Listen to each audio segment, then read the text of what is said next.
What's up, guys? Brady Figale here, coming at you with a review for the new Bleed From Within album Zenith, released last Friday, April 4th. You know, despite it being the 7th album that these guys have put out, I feel like they haven't really became that well known until their last couple albums, most notably their 2020 record Fractures, which is probably my favorite album these guys have put out. Given that they kind of combine elements of groove metal and modern metalcore in their music, that record to me gave me exactly what I would want from those two sounds combining. Every single song on that album had some type of just groovy ass fucking riff that made each and every song on that album memorable. Yet it also retained a lot of elements of modern metalcore with the kind of dynamic between clean and screamed vocals, and of course the presence of breakdowns, which goes hand in hand with the groove metal elements that I just complimented. Musically, that record was and is the pinnacle of Bleed From Within sound, for me personally. And you gotta take into account just their vocalist, Scott Kennedy, just having one of the meanest and most visceral screaming voices in metal today. Across Bleed From Within's entire catalog, I've always just loved how his voice sounds, especially moving into the more recent albums, the last few, how it does kind of lean a bit more of like into like a barking or like a raspy, like yelling kind of sound, as opposed to just your straightforward death growls that might have been more present on the band's early material. So not only has his vocals been maybe the biggest drawing factor into Bleed From Within for me, but as a result, he's also become one of my biggest inspirations as a harsh vocalist. Recently, on my own music, I feel like I've really perfected my screaming vocals and my screaming technique, and they sound better than they've ever sounded on anything I've recorded, and I definitely credit Scott and his vocal style for just kind of being somewhat of a blueprint for me. So yeah, definitely a good amount of background here as far as this band and me going into this review. But that being said, I gotta admit their last album, Shrine, didn't do a whole lot for me. For me, the riffs just weren't quite there, at least like they were on the band's past material. It did also feel like on a bulk of those songs that the band were kind of falling into a bit more of that formulaic modern metalcore mold. It wasn't a bad album by any means, but I definitely walked away from it feeling a bit meh.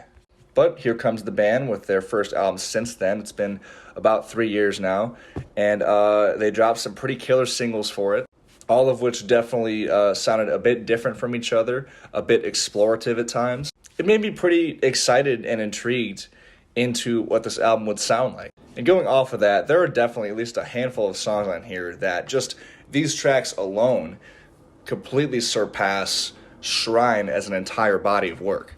But by that same token, there were also a few songs that sort of underwhelmed me a little bit, and obviously I'll elaborate on both of these fronts. Hands down, the most enjoyable quality about this album and several of these songs is some of their structural unpredictabilities. Songs like Chained to Hate and Dying Sun and the closing track Edge of Infinity completely defy any formulaic comments I've had about their material in the past or will have about this album at times. In a genre like modern metalcore that is just so fucking formulaic sometimes, it is so refreshing to hear a band that could loosely fit into that sound just defying that and genuinely surprising me in execution as far as structure.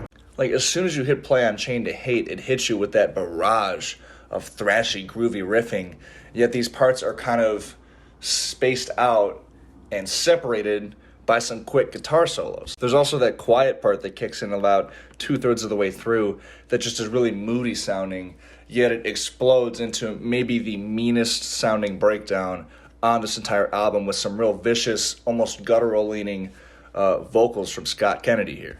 And I love the way that the song closes out on those clean guitars that kind of bring the uneasiness down, but also kind of make it register with you even more.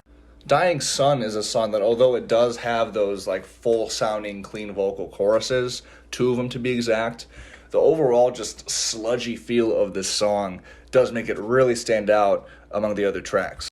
And you still have like the first minute and change being pretty much full on like dissonant ambiance building up to that real sludgy main riff, if you want to call it that. And overall, this song is just like the most stank face inducing, I should say, song on the record. One of my favorite musical moments on the entire record is on this song, just over 3 minutes and 30 seconds in, after that second chorus, when the music just drops out, seemingly out of nowhere. And you're met with these really like echoey, almost staticky, distant, clean vocals and screams. Yet it still feels all tied together with that thick bass line kind of driving that part. And even when the drums kick in, it gives it like these small bursts and keeps it oddly climactic despite it being a significant drop in overall energy when that part hits. And it makes that final murky chord progression hit so much harder.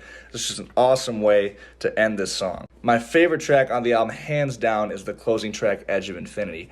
This song starts out essentially like tricking you into thinking it's going to be a full-on acoustic ballad. The way those folky acoustic guitars are counterbalanced by those really grand, distorted guitars is just such a cool combination together like that.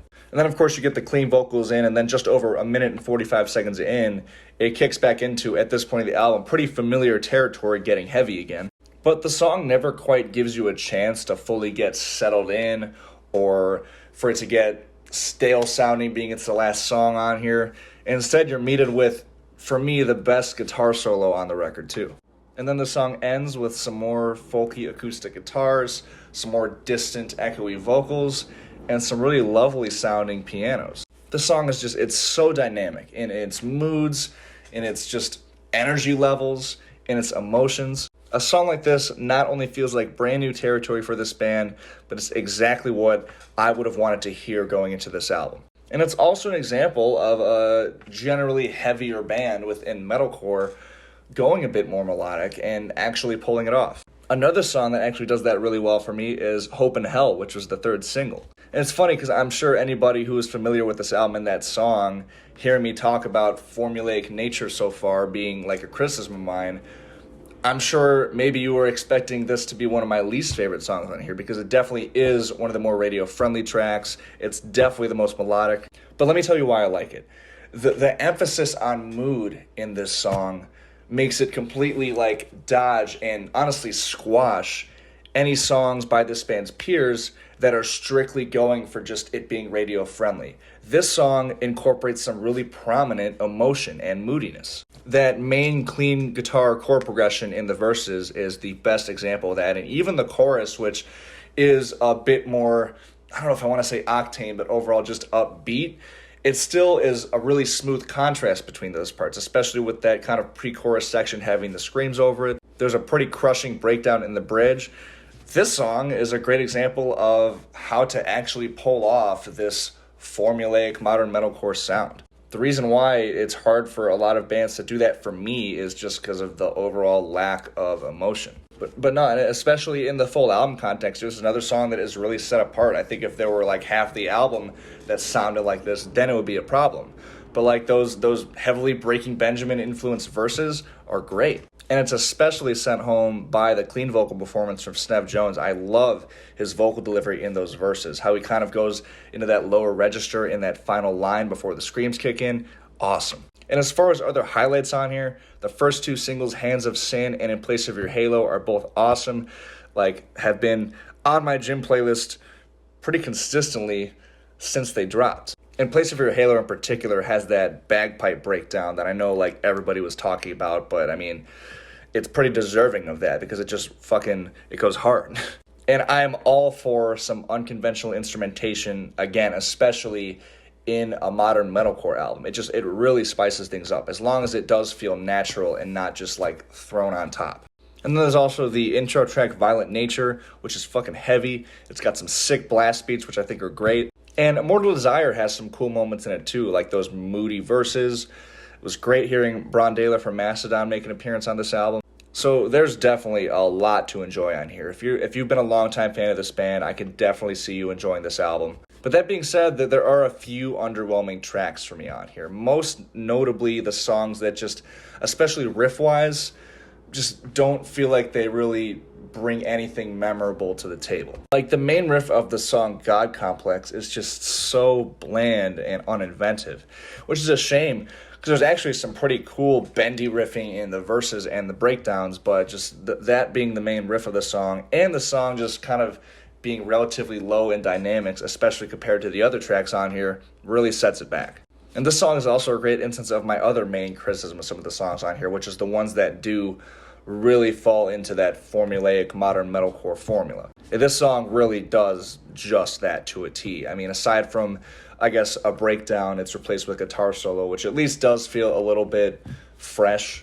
The title track, too, it has some cool moments, like that blast beat section is cool, but again, like, structure-wise, there really isn't anything new brought to the table here, and again, just in comparison to the rest of these songs, just ends up being a really forgettable track. Also, those studio vocals at the end of the song don't do a whole lot for me. They just kind of feel unnecessary at the end of the day.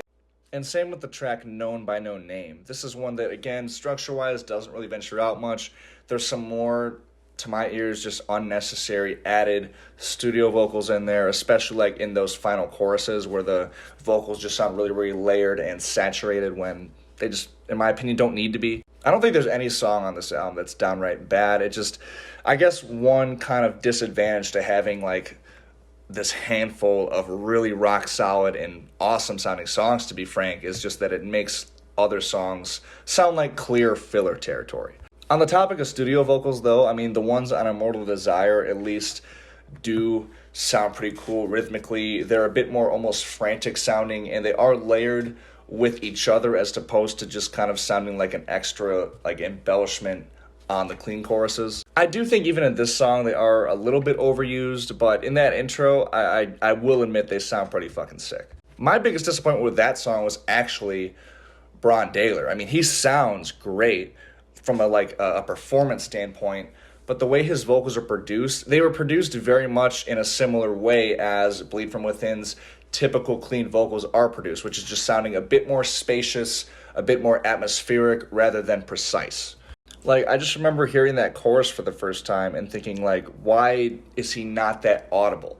It's because his voice, just the way he sounds, is at its absolute best when it is front and center in the mix, and it's not here. It kind of gets drowned out. For Snev's clean vocals, though, I think it really works. I think it brings something new and different to, again, the kind of modern metalcore table here, because his voice does kind of feel a little bit generic in the overall metalcore sound in the sense that he sounds like a lot of other modern metalcore vocalists. So the way his voice is produced, and not just this album, but Bleed From Within's music as a whole, I think adds to the album and the music.